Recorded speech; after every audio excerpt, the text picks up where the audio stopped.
Hi, welcome to the Shepherd's Rest Doc Talk. This is episode 178A. I'm Cam and this is Julie. This week's Torah portion, we are continuing on looking at the elements needed for the tabernacle and for the priest and those that are going to function inside the tabernacle.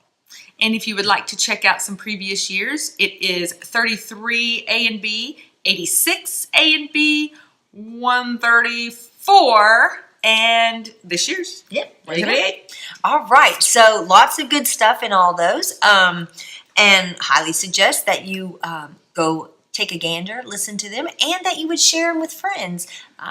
As you're studying, that you maybe have some good conversation to share. Y'all can listen and then debate or just discuss what was shared. All right. So even if you want to say, look how silly these girls are. Exactly.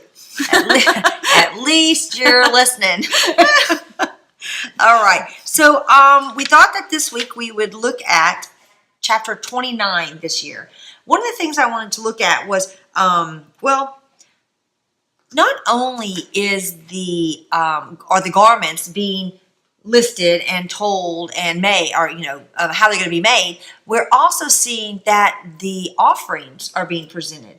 If you remember, there haven't been there's been offerings, but there hasn't been direction for what's going to happen inside the tabernacle. Remember in Exodus 18, we had offerings. Actually, in Genesis, we have all kinds of offerings, right? We have Abraham, we have Cain and Abel. So it's not like nobody knows how to do it. I mean, when Noah got off the ark, he gave an offering. Right. But again, now that there's going to be a tabernacle, there needs to be a unifying procedure that everyone is going to practice.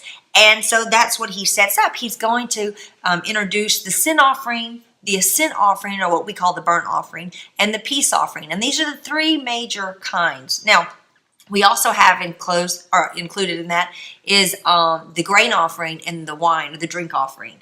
And all those are addressed. And what I find interesting is it's after Aaron is going to be clothed and anointed. And now after he's clothed and anointed, now the Lord's going to discuss about this offering and how to present. Because again, Aaron's going to be in his full garb and anointed, yet it's not Aaron doing it here. This is in the inauguration, right? It's Moses. And one of the things I find so interesting is before these offerings are presented, the Lord tells Moses not just to dress them, but to wash them.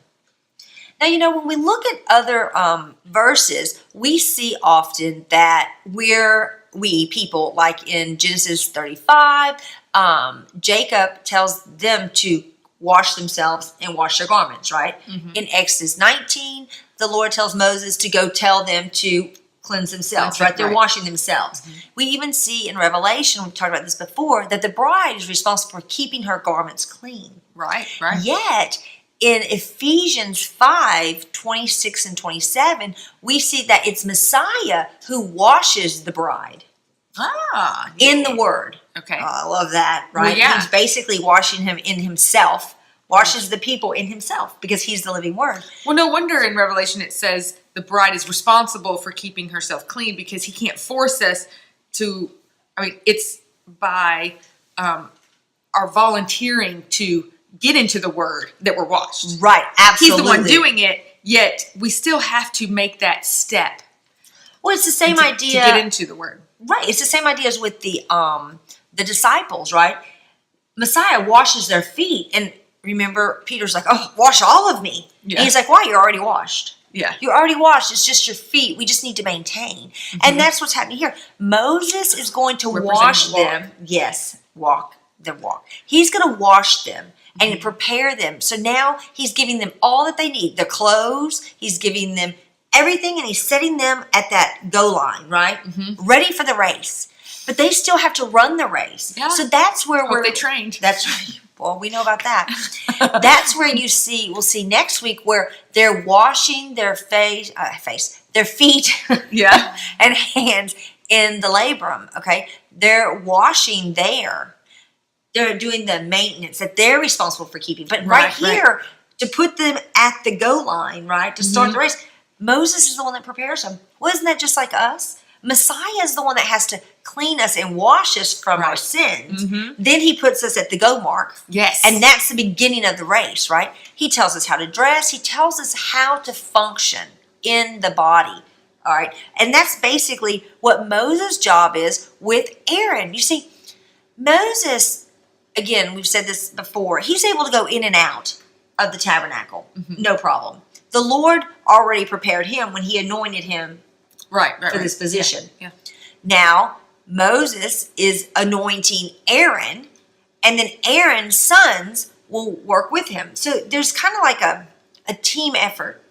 But then when you move outside of the tabernacle, you have the Levites, okay, that are going to work there too. And then you have all of Israel. So it kind of, there's that heart, and then it kind of grows, right? Mhm. But all of them are responsible. And we see this week in setting up of the clothes, right? Let's go back over here to chapter 28, verse 26. It says, and you shall make a plate of clean gold and engrave on it, like the engraving of the signet, holy to the Lord. Okay, so this is a part of the garment, right? And it's that blue. And we've talked about this before. That plate with the blue that holds onto it, that is the word for tzitzit. That's what we're told to in Numbers 15. Our connection as the bigger body, our connection to that center is by wearing the tzitzit, the blue cord that lines up with the tabernacle. Okay, so I don't know why I went off on that tangent, but anyway. What does it say? Okay, it's kind of confusing because the Jews still wear tzitzits, but they don't wear the blue cord because Correct. they don't know the blue. But the whole point is to have blue to hook you with the priest, Right. and they deny Messiah. Yeshua is the Messiah, and they don't wear the blue. I don't know. It's an kinda interesting thing. And it's funny because now the Temple Institute, they have this, they have determined the blue from the snail again. And so now you're seeing more people wearing the blue in the tzitzit. And they're actually selling them with the blue now from the Temple Institute. And isn't that funny? Because now you're seeing more and more Jews understanding that Yeshua is the Messiah. Yes. And so now they are wearing the piece that's reconnecting them to be a part of the temple or tabernacle. Right. Which is his body. Almost like they stepped out in obedience. Oh, and now they can see it. I love it. You know? Oh my gosh, yes. You know, they kind of happen at the same time. However that works. Right. Absolutely. Right. Oh, Which I came like that. for, Yeah. does this represent what's going on? Or because of this, now this is going happening, on? right. Oh, I who don't knows? know. Yeah. So, okay, on that note, it literally is that outer body getting dressed and getting ready so that they can function as a part of the body of Messiah, which is what the tabernacle is set up to be. All right, so back over to the offerings in 29. I wanted to look, it's 29 verse, let's see, 11, which is where it starts. We have a bull and we have 2 rams. Okay, those are the offerings that are here as far as being part of the ordination for bringing in Aaron and his sons to be able to work in the temple. And the first thing is the bull, they take the blood of the bull, and it is Moses takes it and puts it on the 4 horns of the altar. This is the altar outside. Then he takes the blood and he pours it all at the basin. Okay. The second one, the first ram, this ram, Moses takes the blood and sprinkles all the blood all the way around the altar. So now it's up on it. So we have the first one's at the base, and the 4 horns. This one's on the altar. The third one is the actual ordination offering. That one, the Moses, I keep wanting to say the Lord, but Moses takes the blood and puts it on the ear, the thumb, and the big toe, I almost said big thumb, of Aaron and his sons. But then that blood, instead of pouring it at the altar, he sprinkles it around the altar. So we have a little bit of both. Remember, the first sin offering was put on the horns, and now this peace offering is put on the ear, the thumb, and the toe. And I keep wondering, where's the fourth? Like, there should be a fourth one, for all the horns. But I don't know. I could go somewhere else, but I'm not going to. And then on the second one, which is the sin offering, where everything is given, that one is sprinkled around the altar. And here we have the blood of this peace offering sprinkled around the offering, the altar. And so it's interesting because I see a mix there. Oh, also, blood and oil, the anointing oil, is taken off of the altar and put on Aaron and the boys. Oh, wow. Yeah. Okay. So in my head, I'm like, oh my gosh, what we're seeing is Aaron and his sons, the high priest and the priest, are literally becoming vessels of the tabernacle. Oh, yeah. They're being set apart. Yes, because this is how the cleansing of the tabernacle is with blood. And so they've been washed by Moses, and now they're being cleansed, being brought in so that they can serve. Now, obviously, this right here is not the action. This is Moses being told by the Lord what's going to happen. And I love the fact that the Lord tells you, and then we see it happen. We're going to see that in Leviticus.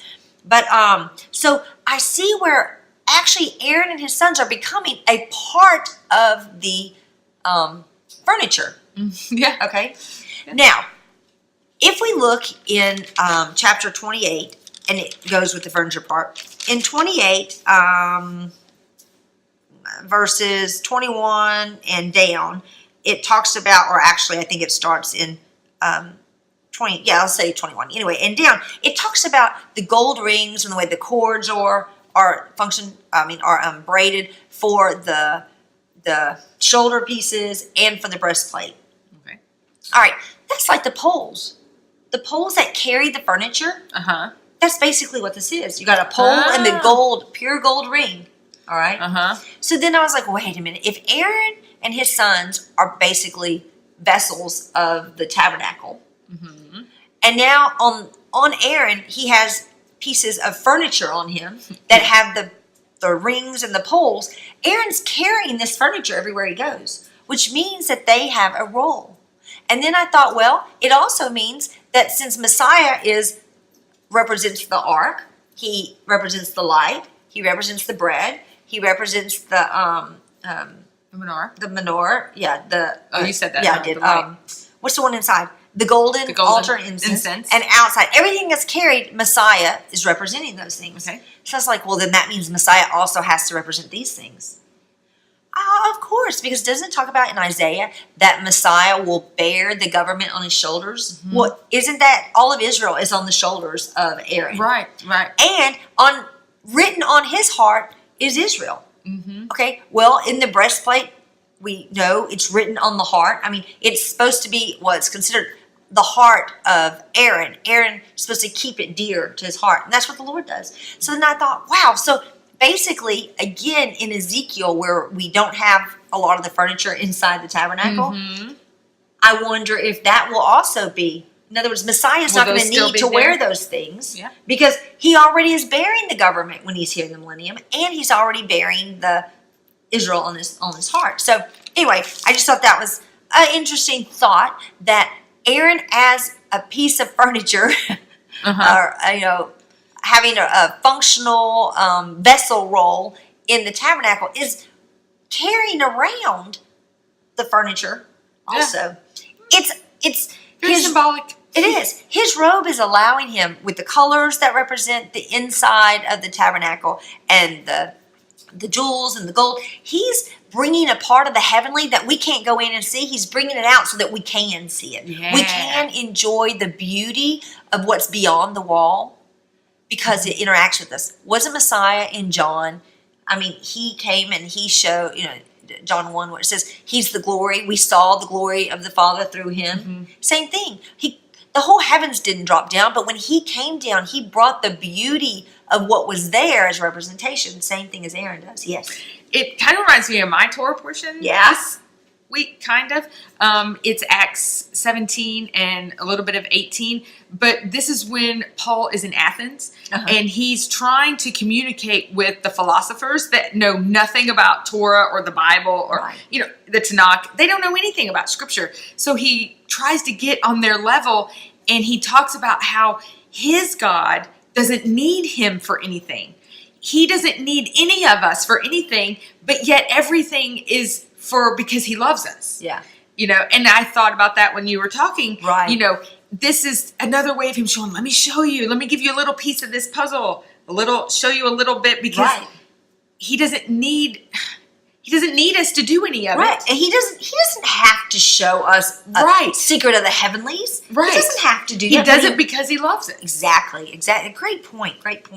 And, you know, isn't it funny? How many times have we heard or read about the tabernacle or temple and never put it together is because he loves us. Yeah. You know, there's over 400 verses of us building this tabernacle for him. And what is it, like 32 or in the 30s of God creating the world for us? It's like the kids taking a family picture of their family and sending it to the grandparents so they can constantly be reminded of their kids. That's kind of what the Lord's doing. He's like, let me get a snapshot of what's in the heavenlies, and you participate in it. Not just look at it, but participate in it so you can get a better understanding of what's to come.